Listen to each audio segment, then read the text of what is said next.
Student, তোমরা যারা ক্যালকাটা ইউনিভার্সিটির আন্ডারে থার্ড সেমিস্টারের ছাত্রছাত্রী আছো এবং তোমাদের ইতিহাস সাবজেক্টটা পাস কোর্সে অর্থাৎ এমডিসি কোর্স হিসাবে আছে, তোমাদের জন্য আজকের ক্লাসটা খুবই গুরুত্বপূর্ণ। আজকের ক্লাসে তোমাদের 100% কমনযোগ্য সাজেশন নিয়ে আলোচনা করব, তার সঙ্গে তোমাদের সিলেবাসটাও আমি আলোচনা করে দেব। তার আগে তোমাদের কোয়েশ্চেন প্যাটার্নটা একটু বুঝে নাও। তোমাদের টোটাল 75 নম্বরের পরীক্ষা হবে, অর্থাৎ 75 মার্কসের পরীক্ষা হয়।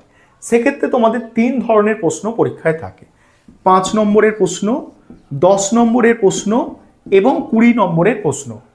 5 নম্বরের প্রশ্ন 3টে অ্যান্সার করতে হয়, তাহলে হচ্ছে কত? 15। 10 নম্বরের প্রশ্ন 2টো অ্যান্সার করতে হয়, 20। এবং 20 নম্বরের প্রশ্ন 2টো অ্যান্সার করতে হয়, সেক্ষেত্রে হচ্ছে দেখো 40। এইভাবে তোমাদের কিন্তু 60, 70, 75 নম্বর কমপ্লিট হচ্ছে। এবারে তোমরা সম্পূর্ণ সাজেশান এবং সিলেবাসটা দেখে নাও।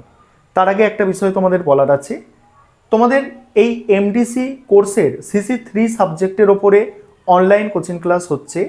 তোমরা যদি কেউ পেড ব্যাচে অ্যাডমিশন নিতে ইচ্ছুক থাকো বা স্টাডি মেটেরিয়াল পারচেস করতে চাও, সেক্ষেত্রে তোমরা স্ক্রিনে যে নম্বরটা দেখতে পাচ্ছ এই নম্বরে যোগাযোগ করতে পারো। প্রথমে তোমরা CC3 পেপারের সিলেবাসটা দেখো। তোমাদের সিলেবাসটা আছে দেখো 300 খ্রিস্টাব্দ থেকে 750 খ্রিস্টাব্দ পর্যন্ত পড়তে হবে CC3 পেপারের। এটা প্রথমে মাথায় রাখবে যে তোমাদের 300 থেকে 750।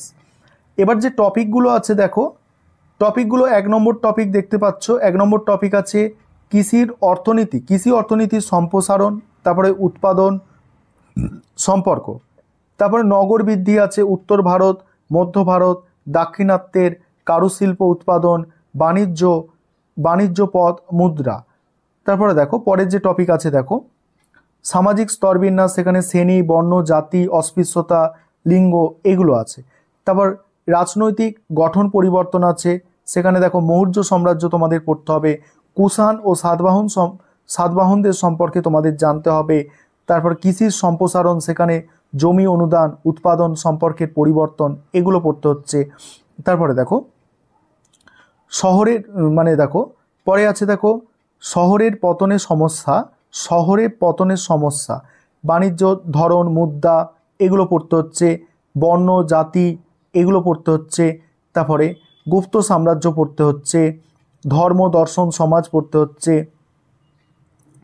তারপরে দেখো ব্রাহ্মণ্য ঐতিহ্যের একত্রীকরণ, সেখানে ধর্ম, বর্ণাশ্রম, পুরুষ স্বাস্থ্য। তারপরে দেখো আস্তিক সম্প্রদায়, তান্ত্রিকতার সূচনা। নেক্সট আছে দেখো সাংস্কৃতিক উন্নয়ন, সেখানে সংস্কৃতি, পল্লী, তামিল সাহিত্য। এই হচ্ছে তোমাদের সিলেবাস। শিল্প স্থাপত্য, মৌর্য, উত্তর মৌর্য, গুপ্ত এবং উত্তর গুপ্ত, এই হচ্ছে তোমাদের সম্পূর্ণ সিলেবাস। এবারে তোমরা 100% কমনযোগ্য সাজেশানটা দেখে নাও। এবারে তোমরা সাজেশানটা দেখো 10 নম্বর এবং 20 নম্বরের জন্য যে প্রশ্নগুলো তোমাদের তৈরি করতে হবে ভালো করে দেখে নাও। আর যেগুলোর পাশে দেখবে এরকম স্টার দেওয়া আছে, স্টারের সংখ্যা বেশি মানে সেই প্রশ্নের গুরুত্ব কিন্তু অনেক বেশি। দেখো প্রথম প্রশ্ন আছে মৌর্য সাম্রাজ্যের পতনের কারণগুলি সংক্ষেপে বিবৃত করো। নেক্সট আছে দেখো কুষাণ সম্রাট কনিষ্কের রাজনৈতিক ও সাংস্কৃতিক কৃতিত্বের বিবরণ দাও। প্রাচীন ভারতে শূদ্র ও অস্পৃশ্যদের স্থান নির্ণয় করো। 4 নম্বর প্রশ্ন সাম্রাজ্য বিজেতা হিসাবে সমুদ্রগুপ্তের কৃতিত্বের মূল্যায়ন করো।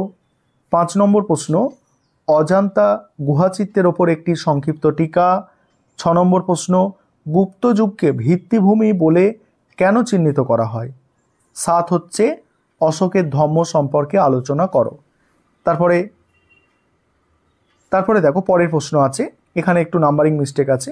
অশোকের ধর্মের রাজনৈতিক দর্শন আলোচনা করো।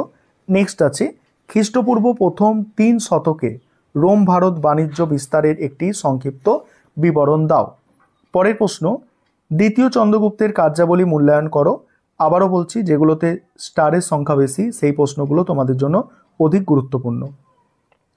নেক্সট আছে দেখো গুপ্তযুগকে সুবর্ণযুগ বলা কতটা সঙ্গত, যুক্তিসহ বিচার করো।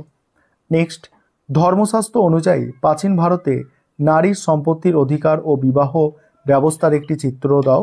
নেক্সট আছে পল্লব স্থাপত্য শিল্পের পরিচয় দাও। নেক্সট, ভারতে সামন্ততন্ত্রের উত্থানের প্রেক্ষাপট আলোচনা করো। পরের প্রশ্ন, গৌতমীর পুত্র সাতকর্ণীর কৃতিত্ব সংক্ষেপে বিবৃত করো। এবারে দেখো 5 নম্বরের জন্য যে প্রশ্নগুলো তোমাদের তৈরি করতে হবে। প্রথম প্রশ্ন, প্রাচীন ভারতে দাস ব্যবস্থার প্রচলন নিয়ে মেগাস্তিনিসের বক্তব্য কি যথার্থ ছিল? 2 নম্বর প্রশ্ন, মৌর্য প্রশাসনিক নিয়ন্ত্রণকে রমিলা থাপর কতগুলি ভাগে ভাগ করেছেন? 3 নম্বর প্রশ্ন, মৌর্য কৃষি ব্যবস্থার উপর সংক্ষিপ্ত টিকা লেখো। 4 নম্বর প্রশ্ন, মৌর্যোত্তর যুগে উত্তর ভারতের নগরায়নের ওপর সংক্ষিপ্ত টিকা লেখো। 5 নম্বর প্রশ্ন, শক ক্ষত্তব্য রুদ্রদামনের শাসনকালে শক সাতবাহন সংঘর্ষের বর্ণনা দাও। পরের প্রশ্ন, গান্ধার শিল্প বা গান্ধারের ওপর একটি সংক্ষিপ্ত টিকা। পরের প্রশ্ন, গুপ্ত শাসন প্রতিষ্ঠার প্রাক্কালে উত্তর ভারতের রাজনৈতিক অবস্থা সংক্ষেপে বিবৃত করো। নেক্সট আছে দেখো, গুপ্ত সমাজে নারীর স্থান নির্ণয় করো। পরের প্রশ্ন আছে প্রাচীন ভারতের ইতিহাস রচনায় অর্থশাস্ত্রের গুরুত্ব।